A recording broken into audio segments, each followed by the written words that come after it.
Arestado ang isang babae matapos hold upin ang dalawang Korean nationals sa Taguig. Pinaghahanap naman ang apat pa niyang kasabwat sa krimen. Nasa frontline ng balitang yan, si Hannibal Talete.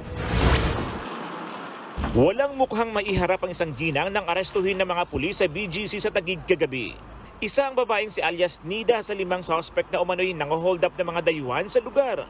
Naglalakad daw kagabi ang dalawang Korean national sa May 9th Avenue sa BGC nang biglang palibutan ng 5 suspect.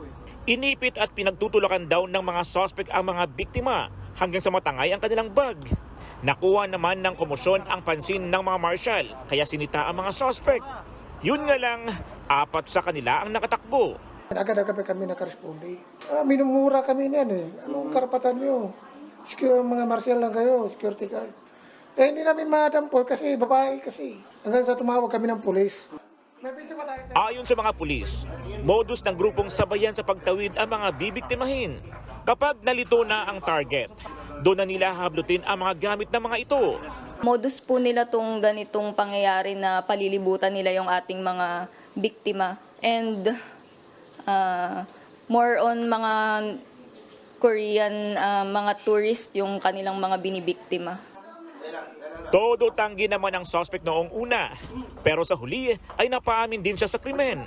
Sinubukan din daw makipag-areglo ni alias Nida at nag-alok pa ng 50,000 sa mga biktima. Nagawa ko lang ho yun para sa anak ko. Nagtamo ng sugat sa kanang kamay ang isa sa mga biktima matapos itong kagatin ng isa sa mga suspect.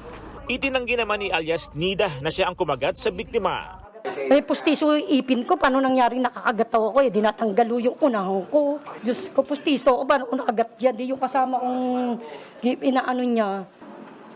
Nabawi naman ang mga mahalagang gamit ng mga biktima mula sa suspect. Hindi na humarap sa media ang mga Korean national, pero sabi ng abogado nila, tuloy ang pagsasampa ng kaso laban sa mga suspect.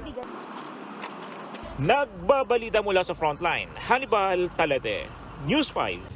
Mga kapatid, Maui David po. Simula ng inyong araw na may alam at may pakialam sa mga may init at umaaksyong balita sa bansa. Para maging una sa balitaan, mag-subscribe at mag-follow sa social media pages ng News 5.